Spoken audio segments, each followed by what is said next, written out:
So my name, my name is Zach, and I'm the digital communications manager at America's Voice. There, I track and report about strategic racism employed by the GOP and their allies. I also compile the racist and xenophobic dog whistle messaging into a public-facing searchable database at gopadtracker.com. And today I'll be kind of talking about some of my analysis and the work that I do during that tracking. But first, I want to hand it over to my esteemed co-presenter from the Immigration Hub to introduce herself. Hi there. Hi, everybody. This is Beatrice Lopez. I am the Chief Political and Communications Officer for the Immigration Hub. I'm happy to be here. The Immigration Hub has been around since, well, it was started and incubated because in response of President Trump and the incoming attacks against immigrants, and we knew that they were going to come fast and hard, and so we were created to sort of respond, to be a rapid response organization. And we've evolved and continue to work, and we've evolved to do a lot of things on digital to really sort of get the messaging right on immigration, to sort of push immigration messaging in a way that we can actually move voters in favor of pro-immigrant candidates, pro-immigrant policies as well, and do a little bit of culture shifting. I'll talk more about this in some of the work and how we've created. We definitely developed a lot of proof points to show more than anything, and what you're going to see in this presentation is that immigration is not a political loser, as often thought. There's that common misconception that often we hear from strategists and others that it's better to pivot away from immigration. If anything, what you'll learn here today is that you shouldn't pivot away from it.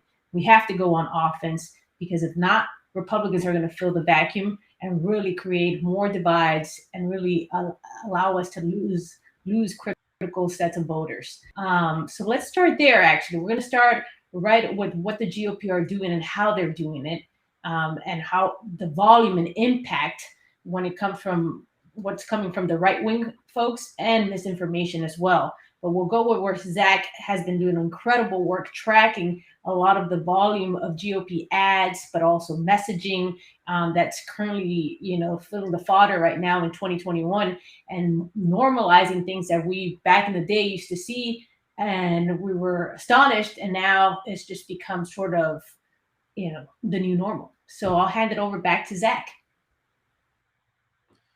All right, we can go to probably the first slide here.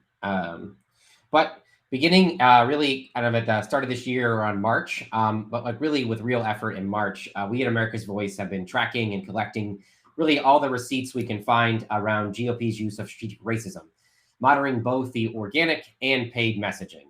So today I really wanted to kind of give a quick overview of the trends and some analysis that we've been documenting, like I said, since March and the beginning of the year. Just kind of a note as we get started, due to kind of the restrictive policies and limited public metadata, much of the analysis draws on kind of manual research, both from the paid and organic digital content that is publicly available.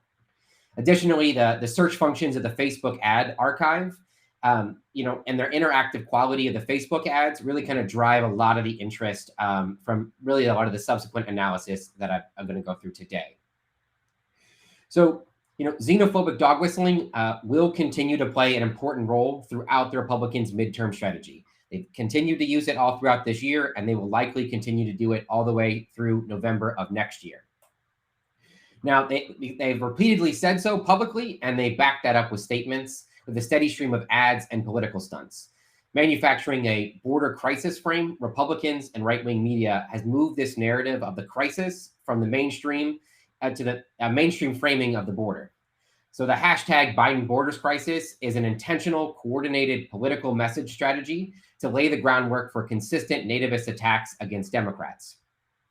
So looking at just a 3-month period in the spring of this year, we found over 700 unique Facebook ad sets that made 52.6 million impressions using the border crisis frame on Facebook.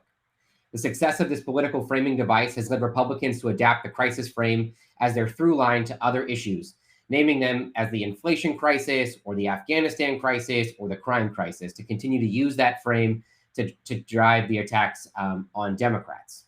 I'm going to go to the next slide here. So just giving a briefest of the timelines to underscore how this political frame quickly moves from the margins into the mainstream, into a cynical political ploy by a party committed to a broken immigration system, because really they want to keep this issue as a fodder for, throughout the next elections. They want to keep demagoguing on this issue. So they don't really want to fix it. They want to keep attacking it over and over again. So the day that Biden was sworn into office, the anti-immigrant hate group, the Federation for American Immigration Reform, or FAIR, puts out a press release claiming that there will be a Biden border crisis, or that's already on the way.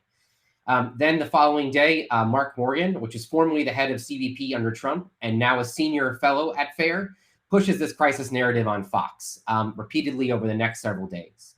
Then in March 8th, the Republican Study Committee sent a memo to its 153 House members, urging it to use the hashtag Biden border crisis. Then members continued to use this border crisis throughout the following days. And then around March 11th and in continuing days following, members begin the process of staging numerous press conferences and border photo ops where they would take Codels down to the border to fearmonger at the border, and then using this hashtag on their social media platforms. Then throughout the summer, Republicans and their allies continued to use this narrative, tying it to the Delta variant, then tying it to Afghanistan, and then everything in between, harking it back to the hashtag Biden border crisis. Then on September 17th, Republicans seamlessly used the phrase and integrated into the migrant encampment in Del Rio, Texas, making the hashtag Biden border crisis part of the frame and how people started to understand that most recent wave of migration. All this to say is no matter the condition or the number of migrants at the border, Republicans will continue to use this crisis narrative to frame the attacks on Democrats. We can go to the next slide here.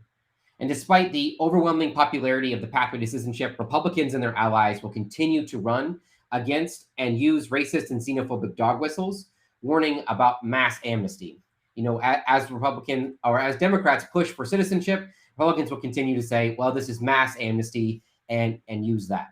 So there's kind of a couple ways that Republicans have been using this attack. So one is a zero-sum argument, saying that Democrats care more about illegal aliens than they do about real Americans, giving them health care and education. They also warn that this mass amnesty will mean criminal illegals will be at your doorstep. They'll make the Biden court, and that this mass amnesty will make the border crisis worse, and then also the pandemic worse. And that amnesty would somehow undermine our democracy by giving the right to vote to illegal immigrants. That's again all the Republican framing that they kind of put around this idea, but creating the pathway to citizenship for undocumented neighbors. And it's very likely that no matter what Democrats do, and regardless of any affirmative legislative action on this issue, Republicans will continue to hit Democrats using this kind of same mass amnesty theme. Whether they supported it, passed it, et cetera, you name it, they're probably going to continue to push no matter what Democrats do on this issue. So in one telling example, Elise Stefanik, the third-ranking House Republican, warned of such mass amnesty. Yeah, you can go to the next slide there. So this effort she said, would create a permanent election insurrection, warning to our Facebook users that these new, mostly non-white citizens would represent this new supposed dire threat to our elections. Stefanik's claim really is divorced from reality and the facts here, but that's really not the point. This is a soft version of the white nationalist replacement theory, the racist fiction that migrants will destroy Western civilization and democracy. And he or she is kind of laundering this white nationalist lie. And the third-ranking House Republican, which bears repeating that she is in leadership, is repurposing the ideas around the big lie and combining them with the active, future-oriented xenophobia. This combination is not entirely new, but Stefanik's commitment to this dangerous politics really should be a fluorescent warning sign for all of us, concerned about our democracy, concerned about the safety of those in our communities. So Stefanik's ads with this white nationalist message were shown to over 1.4 million times on Facebook to users, mostly over the age of 55, 95% of whom lived outside of her state of New York. Really an indication that this message is not for her voters to turn out voters, but is a fundraising base building strategy across the GOP writ large. We can go to the next slide.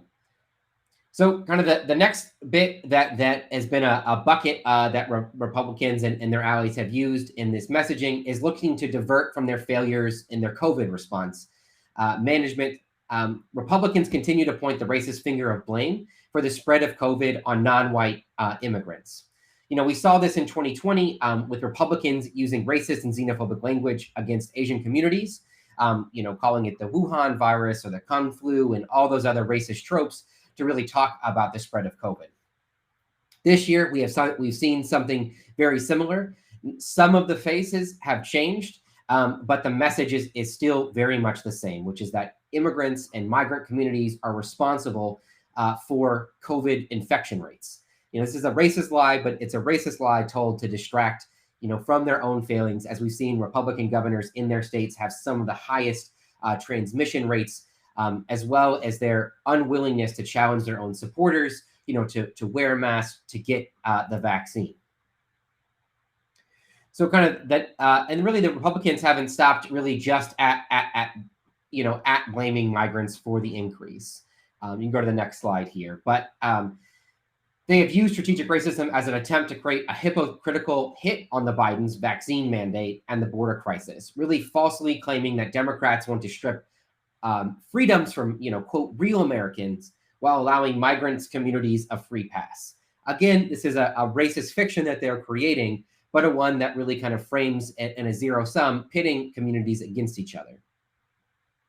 And this is really just, I think I wanted to highlight this because it's an illustration of the fact that there will always be some part of the party that currently exists of the Republicans that will frame any new attack on Democrats through this kind of racist nativist frame. So don't really like really what's going on there. There's going to continue to be that hit over and over again. So kind of in a similar cynical political move, we can go to the next slide, have attempted to draw the fictitious line between the deadly fentanyl overdoses and the border crisis, citing seizures of fentanyl at the border as evidence that migrants at the border are to blame for the real crisis of opioid addiction and overdose. The goal here is for Republicans to make the alleged health and safety threat of migrants, feel as close as home as possible in order to maximize their kind of fear and effectiveness of this scare attack. So they can say, did an uncle die of overdose? Well, you can blame that on the migrants coming across the border. And again, creating this similar racist fiction. We can kind of go to the next slide here. So despite leading his party to back-to-back electoral defeats, Republicans continue to use Trump's image and his brand of nativism to build their campaign ranks and coffers. So if Trump continues to hold a prominent place in these ads that drive political donations and volunteers to local campaigns, those campaigns will, of course, reflect his policy priorities that will include adherence to the big lie and aggressive xenophobic and racist dog whistles. So part of why we continue to watch these ads and monitor them and the importance of it is to kind of to see that local campaigns using Trump over and over and over again to get volunteers and to get donations. Well, of course, they're going to continue to fearmonger about the wall and other things because this is what's building their campaign. So as campaigns over the last 5 years, have used Trump's border wall as kind of the easiest signal to their commitment to the cruelty agenda of the Trump administration around immigration policy. Thus, it's been a political popular topic in the ads this year and will likely continue to remain so in 2022, that you can have a congressperson go down to the wall, kind of signal their support. So just kind of one brief example of what this looks like is the National Republican Senatorial Committee, the NRSC, which is led by Florida Senator Rick Scott. We can go to the kind of next slide on this one. And they've been running Facebook ads that have warned of an alleged Biden effort to, quote, house illegal immigrants in your neighborhood. The fear that the NRSC here is looking to generate with this racist fiction really kind of harkens back to the blockbusting and neighborhood racial covenants of the Jim Crow era. Now, the NRSC paid Facebook to deliver this xenophobic message to over 2.1 million times to users over a 48-hour period. They did this in the hopes of, this racialized zero-sum politics would build a list of supporters that they can then use to mobilize at the ballot box. From July to September, the NRSC has delivered this Facebook ad with this message 5.7 million times. And they continue to put money behind this ad throughout October. And really what we've seen is that the consistency here signals that this ad is significantly effective with their targeted audience. So they see that this ad is working, so they're continuing to run this over and over and over again. Kind of the last little bit of bucket of trends that I've noticed that I want to talk about here, and go to one of the next slides here, is that the attacks on defund the police and critical race theory will also play an important role in Republican campaign strategy through the midterms. Even if the right-wing news cycle continues to shift to new culture war issues, it doesn't mean that the last one has faded as a mobilization tool for Republicans, who will look to capitalize with digital ads. Our tracking suggests that Republicans believe attacking Democrats on both defund the police and critical race theory is effective with activating some part of their base.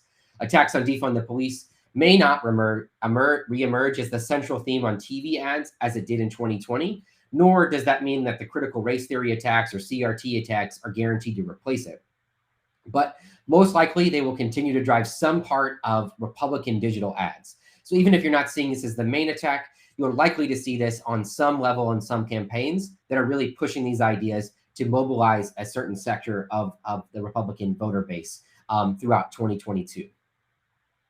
This year, we've already found over 140 unique ads attacking Democrats around critical race theory, and 90 unique ads moving kind of a defund the police attack.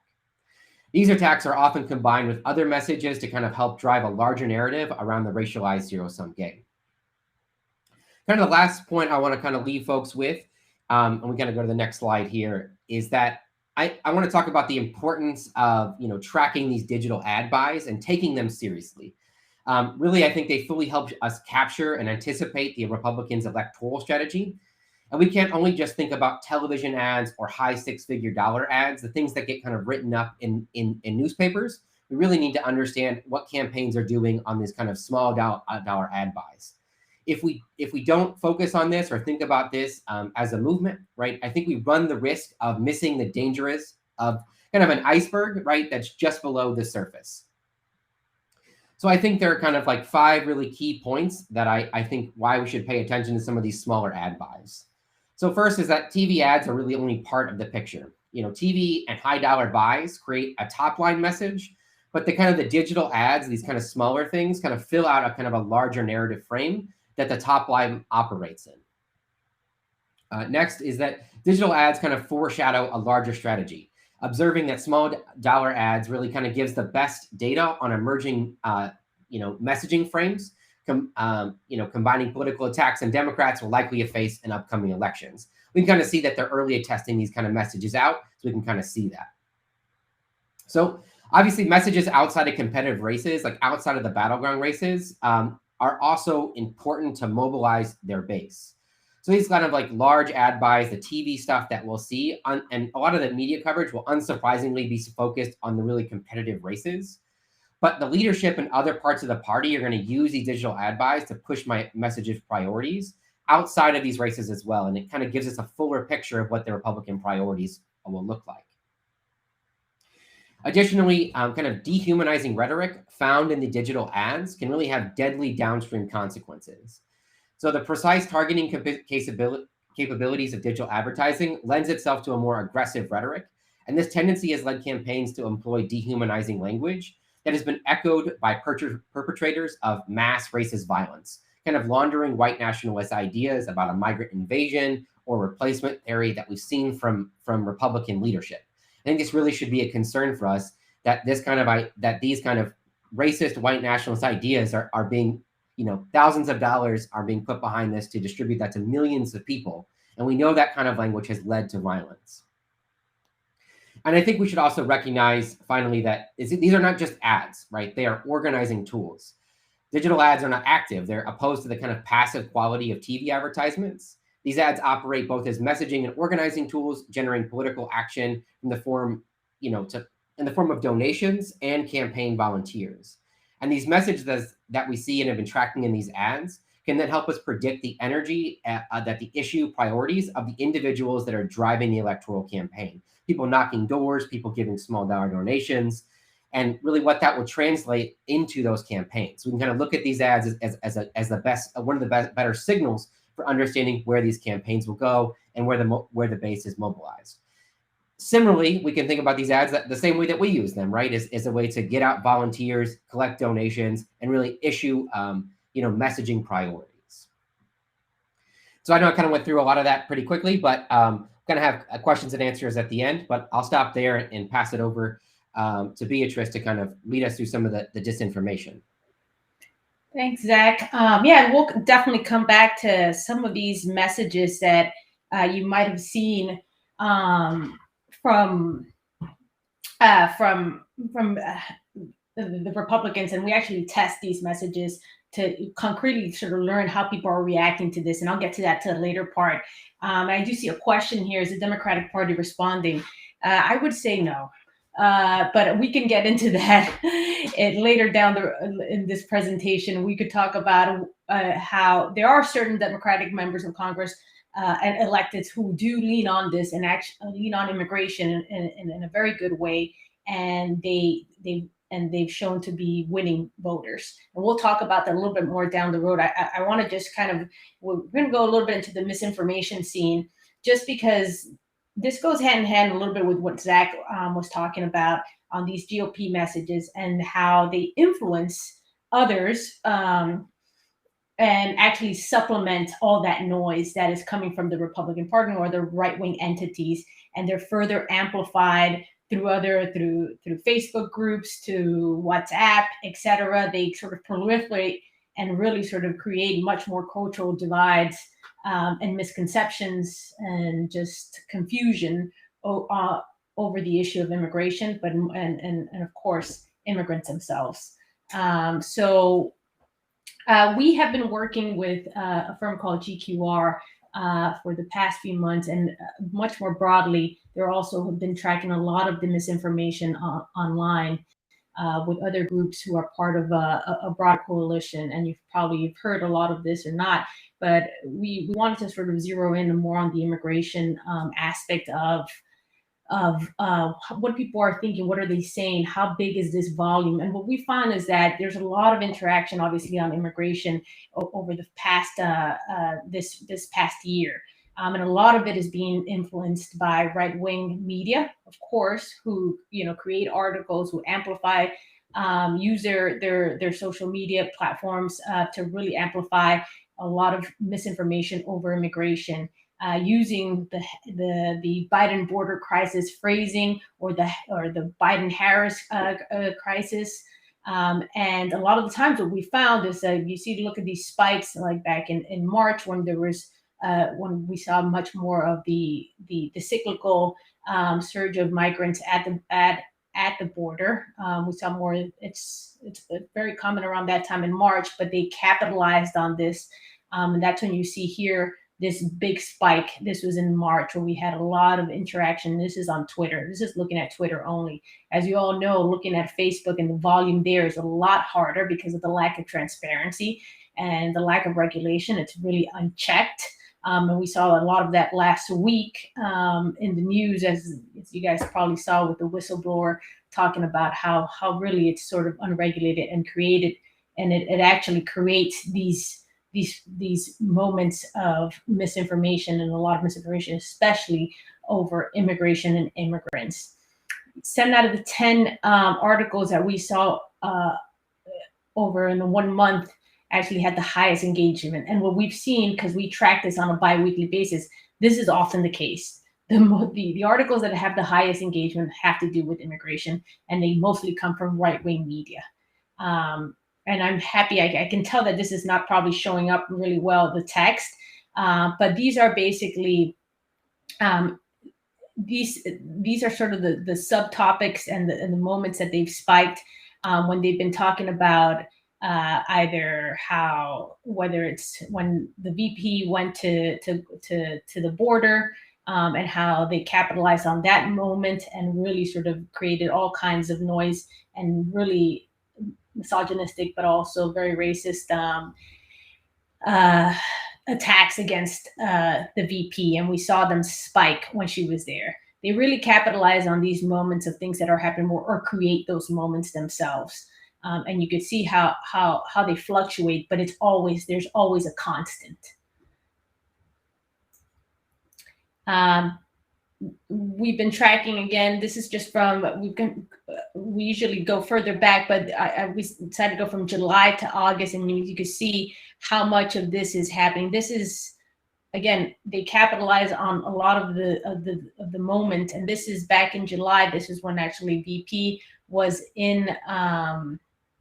was at the border, and this is where we saw the highest engagement.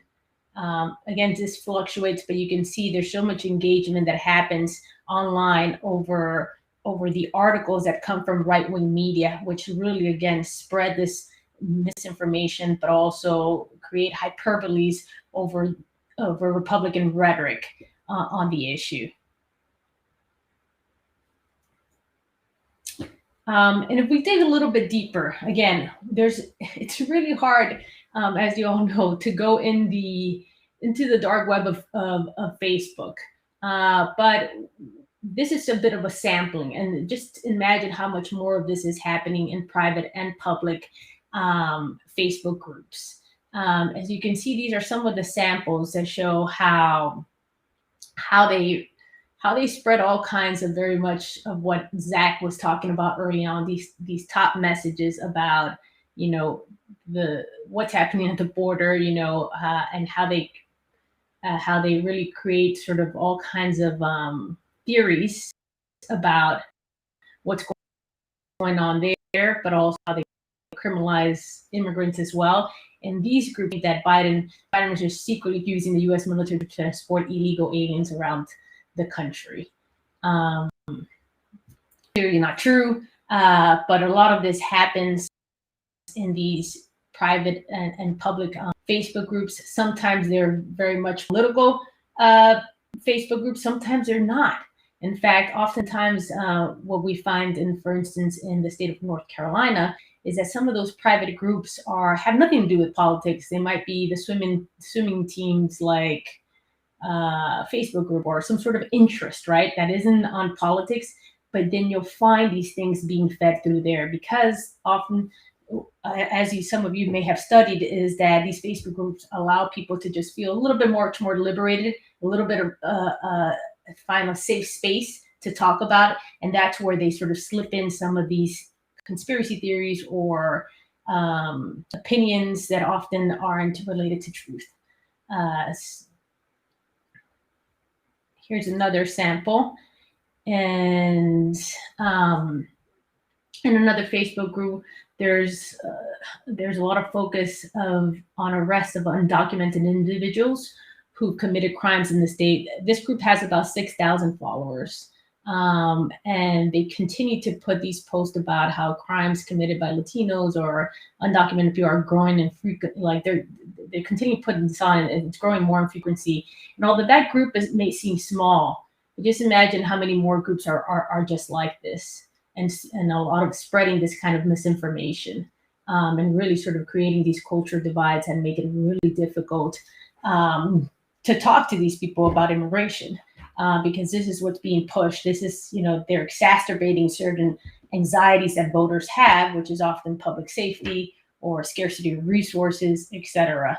But this ends up supplementing or really complementing what the GOP rhetoric is out there.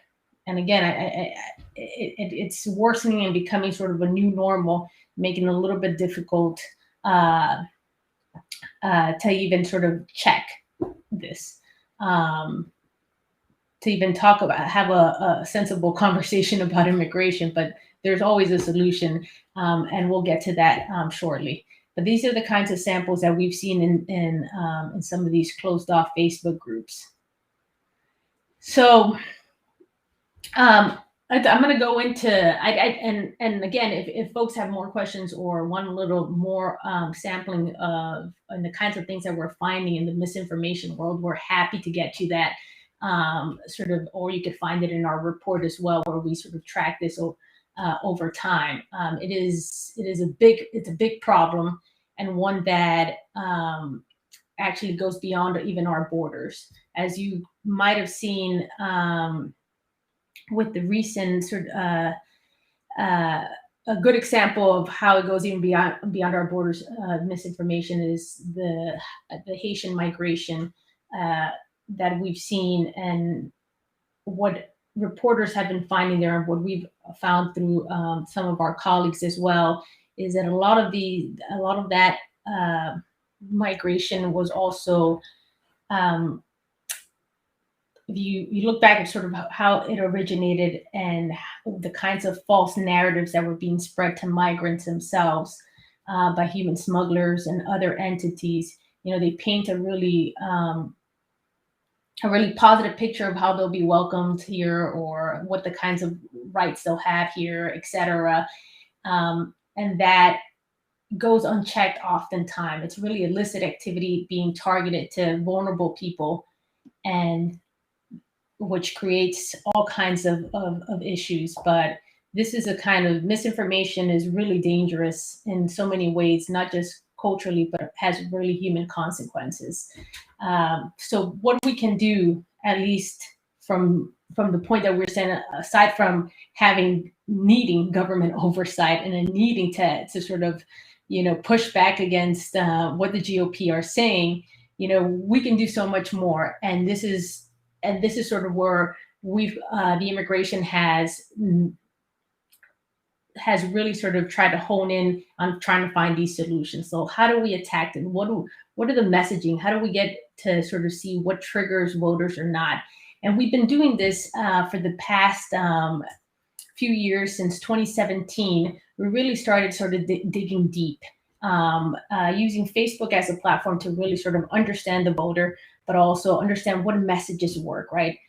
Through testing online, testing through different platforms, and testing through polling as well. What messages resonate?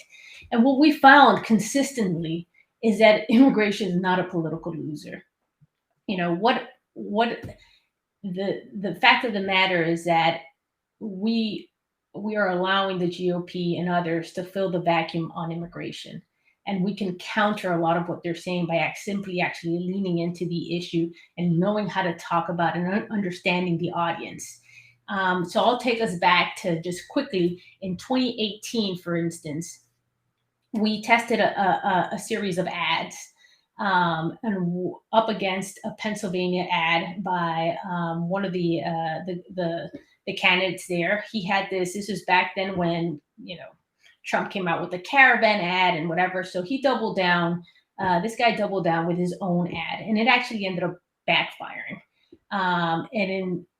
Because it was just so a heinous ad, and actually increased turnout in intentions of liberal leaning and moderate between 6% and 8%.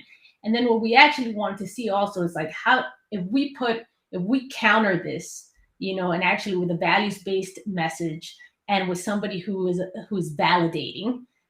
Can we actually create change and movement? And here's the ad that we tested on our side. My name's Garrett Reppenhagen. I was in the U.S. Army. I was a cavalry scout and sniper. I don't think Donald Trump is upholding American values. I think that his immigration policies are immoral. I think that it goes against all the values that I learned in the military. It goes against everything that I have pride in for serving my country. And it's a disgrace. If we can't offer... So I'll stop it there. He goes on to say we can offer people in need, and sort of moves into the values messaging. And this actually had a very positive effect, including with rural voters, both men and women, increasing net Democratic turnout intentions by 15%.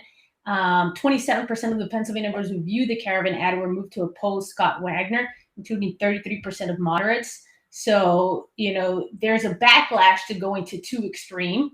And there's a good positive movement. We're actually able to counter this and sort of socialize the values that we stand for, but also have a voice there, being a veteran, to validate these values as well. We also one of the things that we also recommend, and we did in 2018 is actually okay. So we're learning that this caravan ad is very extreme, right? But how do we actually move voters continue move voters in favor of us and against other GOP candidates, right? So we use their issue. We use what we learned through a lot of polling. One is, we try to understand the messaging and try to see what people are for. And we found consistently is that there are 4 solutions, and they're foreseeing, for instance, one of the most popular solutions is citizenship for dreamers, citizenship for farm workers, etc. This is a solution that we have to put out there, and who's trying to block it? Oftentimes, what we don't do is actually frame the Republicans on the issue of immigration. We just leave it in the vacuum. Everybody knows where Republicans stand on immigration. Oftentimes, nobody knows where Democrats stand on the issue. But the person who's actually framing the GOP on immigration is themselves. So we have to counter that and actually sort of correct the record on that. So here's a quick video of what we did in 2018 against Mike Kaufman.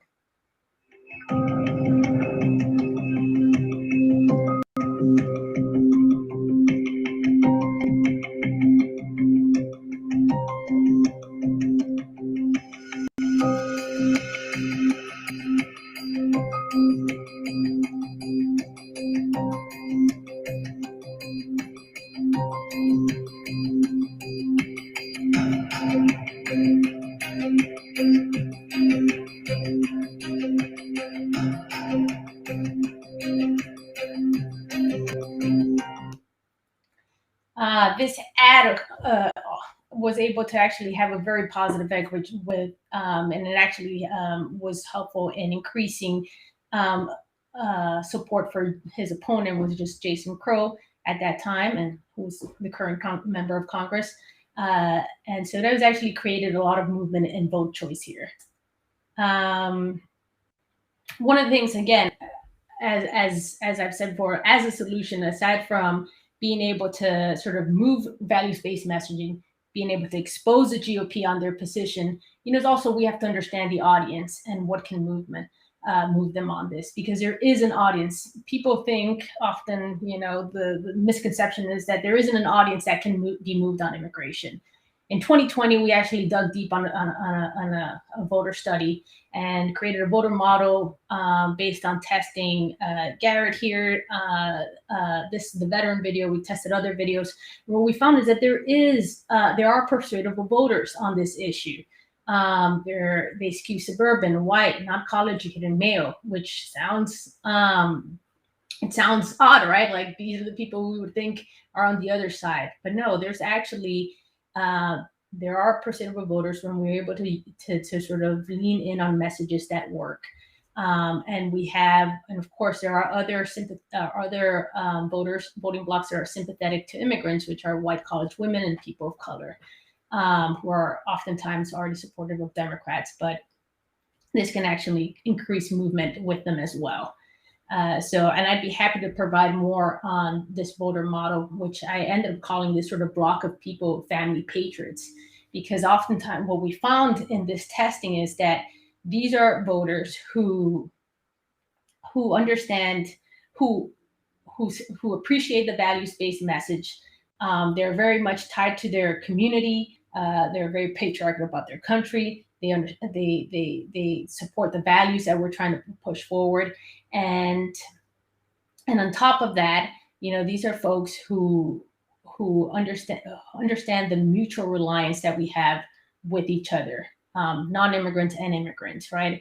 How do we depend on each other? One of the videos that we showed to sort of identify this voter was a woman an immigrant woman who was undocumented, but took care of an older, a senior citizen who, she was a home care worker. And she talked about how, she was grateful for being able to work and give back to her kids. And the senior citizen was also grateful that she had this home care worker and she didn't want her to be deported at all. So what we're showing there's this mutual dependency amongst non-immigrants and immigrants. Rather than exceptionalizing the immigrant, we're putting them at the same level of, we're part of a community and we rely on each other. And so that is why, I coined the family patriots to really identify there is this model of voters that can be persuaded using these kinds of issues. And in 2020, we also continue to measure the impact. So how effective, when we actually, one of the other things that we always push, aside from exposing GOP, using values-based messaging, is making sure that we are putting forward our vision. What is a solution for something that most, if not all, the American public agrees is that their immigration system is broken. They all agree. You can see that in polling after polling. Everybody knows the immigration system is broken, right? So where do they stand? Where do Democrats stand? What is our vision? What are our solutions for this? That is oftentimes not leaned into by many Democrats, sadly, and it is an effective movement. What we found in 2020, we went head to head with an anti-immigrant, a Trump ad, and his ad, of course, as you imagine, was really awful. And against talked about the radical left and immigrants being criminals, etc. So we tested our ads head to head with theirs, and both of these ads were actually really effective in one, framing the GOP and showing what Biden stood for on immigration. And what we saw for the anti-Trump ad was great at moving effectively against Trump, and it was effective at damaging Trump support. Here's the anti-Trump ad.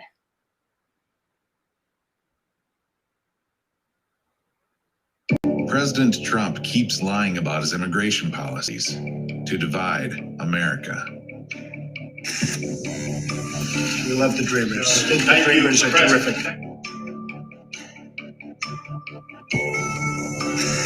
I'm the one that brought them together.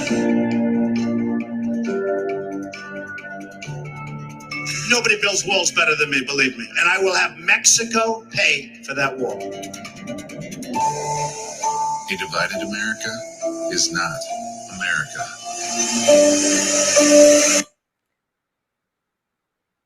Here's the putting forth his vision. America knows what hurt is. We know things aren't right. We know division, blame, loss aren't the answers. But we also know how to come together and come back from behind to fix what's broken. Together we can and will rebuild our economy with an immigration system that powers our economy and reflects our values. This is our comeback.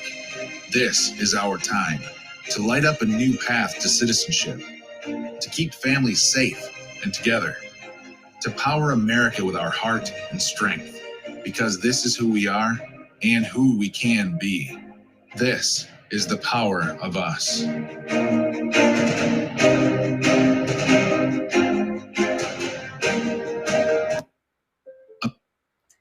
So, again, I'll reiterate it again because it's often not done. We don't frame the GOP on immigration. They fill the vacuum and make themselves seem like they're the law and order party on immigration. And then we don't put our vision forward. But when we do, we actually are able to when solutions are put forward, when we show where Democrats stand on the issue, we actually increase enthusiasm, increase support for the pro-immigrant candidate. We've continued, and this we could dig deeper in our report as well. We are continuing to study, and try to find what is sort of happening, even now post-election, right? And we tested a few ads again. And we put to test the ad that came from GOP. The GOP ad that we tested was one that hits on something as Zach mentioned earlier, how migrants are bringing drugs across the border. There's a fentanyl and opioid crisis because of them, etc. A lot of this hyperbolic language. So we tested that ad up against one that sort of showed how GOP are obstructing solutions, and one that sort of talked about the solutions themselves. And what we found here is that it was actually much more striking and effective to do the GOP obstruction ad, because it really sort of painted two pictures. One, it talked about how they're blocking and playing political theater with immigration, and and second, we wanted to push solutions, which was citizenship. So we merged these two sort of messaging strategies, and we're able to show movement here, and show that moderates actually move and are more likely to support Biden, and improved his performance, etc. Just quickly, I'll just play, given time, I'm just going to play the one on the GOP obstruction one.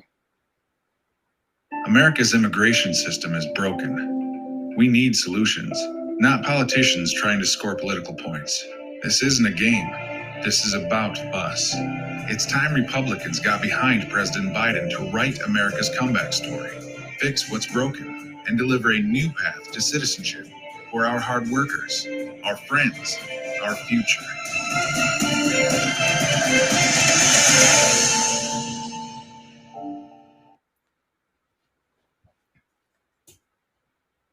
So, just at the major takeaways from all of these that I've shown you, sort of going since 2018, we kind of are at the same sort of juncture of our political life when it comes to immigration. Is we need to do better on this issue, and one of the ways is really being able to counter and lean in. We need to sort of saturate. And because we're getting, as you saw, as Zach beautifully pointed out and throughout all the tracking, is that the volume is big, the challenge is huge, and we're just and sadly we're just looking at it rather than doing something about it more so. Not to say advocates aren't doing their part. There's a lot of activity and they're doing an incredible job across the country, but we need more of that, especially going into 2022. When it's going to even become much more of a challenge when it comes to on immigration, but electorally. And here are some of the things that we recommend. One, we need to sort of counter the GOP and the misinformation by doing what I call the 4 S's: sequence, saturate, soothe, and sway. Sequence the kind of stories that you want to tell to your audience, from articles, news articles that kind of deliver your message, to memes, to stories about how immigrants and non-immigrants are coming together, or sometimes I show whatever your content is and the messagings you have. The best thing to do is always to sequence those out, because you're telling a story, right? And you want to be able to saturate as much as possible. The more that we can put out there, I'll tell you this much: in 1 year, we deployed over 2,500 ads on immigration alone. Why? Because we know how powerful it is on the other side. The more that we're out there and consistently putting out the same message, sequencing in the stories of directly impacted people, of solutions, of other things, of exposing the GOP, the better. And a lot of times what we have to do is soothe the anxieties of voters. There's a lot of anxiety that is created by the other side, whether there's a scarcity of resources or public safety. So we got to figure out how to soothe them. And oftentimes it's showing how either immigrants are contributing, or how we're coming together, or great good feel stories. Simplify the solutions as much as possible, and add the values-based messaging. Know your audience here and keep it local to demonstrate community, validating voices, and other sorts of interdependency between us, and expose the GOP. And by the way, those videos you saw are just part of our content. We do many things to really create content. Here's just a quick one of us hitting back on Rubio. If you're president and Congress doesn't, it's more like a meme than anything else. No, we'll have to end at some point. Even if the Congress doesn't pass legislation. Yes, it will have to end. In fact, I've already said we shouldn't be signing up new people to the program. We should stop new enrollment. This program's now been around for 3 years. If you haven't signed up by now, we shouldn't. And the extension, we're not going to extend the program. DACA is going to end. And the ideal way for it to end is that it's replaced by a reform system that creates an alternative. But if it doesn't, it will end. It cannot be the permanent policy. It's a little bit of, we add a little bit of humor, but we're exposing the GOP. And Zach, you want to join me on this, or just a little, add a little bit more flavor to what we've been saying? This is, I think we've shown you all the warning signals. The GOP is going to continue weaponizing the border with effective anti-immigrant messaging. Migrants are to blame for COVID spikes. Migrants are bringing in drugs. We're seeing, especially the former, migrants are to blame for COVID spikes. Some of our recent polling has shown that this is actually resonating with voters. And obviously, there's no socialization of the solutions or actually delivering on immigration solutions. There's a real chance we're going to lose voters because of that. Zach, do you want to talk about quickly on the GOP ad tracker where they can find all your ads? Yeah, just real quick. So at GOPadtracker.com, we're uploading new ads and also organic content daily to this. So across the country, from big party PACs and committees all the way down to local candidates. So we'll highlight some Twitter posts and other organic posts that really are changing messages, but any kind of racist or xenophobic dog whistle ad from now until 2022. So it's kind of a resource and the public facing one, so that you can look to see if is my candidate or in my state, or you can also search by topic, really to kind of get a sense and a flavor of what these ads are, to be able to kind of expose and push back on a local effort, but also just to kind of know, hey, like, what's going on in my area? What's going on with my candidate? What are they saying around these issues? And I think part of this is important, just to kind of underscore what Beatrice was talking about, is that, and I think what we were responding to in one of the chats was that, no, the Democratic Party is not responding at the level that we need them to. And, whether it was, 2017, 2018, 2019, 2020, we have seen that Republicans are going to run on immigration. They keep telling us over and over and over and over again that they're running on immigration. They think this is a winner for us, or for them. And if Democrats cede the ground and they don't actually contest this area, Republicans might be right. I mean, if we have no contesting over the battleground, like it will be effective. But I think what Beatrice is, has exposed, and what we have documented as well, is that if Democrats jump in and if they actually lean in on this issue, we can win those voters back, and we can actually win this space. Right. Thanks, Zach. And just stay tuned. We're also working on a big message book on immigration. A smaller group of others are with myself, and some great researchers are bringing together there's so much great messaging strategies and et cetera that has happened over the past 4 years on immigration, that there's a big message book that is going to be sort of kind of the source, the guide for folks to sort of how to talk about immigration in the most effective ways. So stay tuned for that, guys. All right. So, and Derek, does anybody have questions? I don't have like 5 minutes left, but I'd love to hear from you guys, or if there's more information that you might need, or if there's, strategies that you'd like to share with us. We would love to hear from you guys as well. Feel free to add your questions to the chat.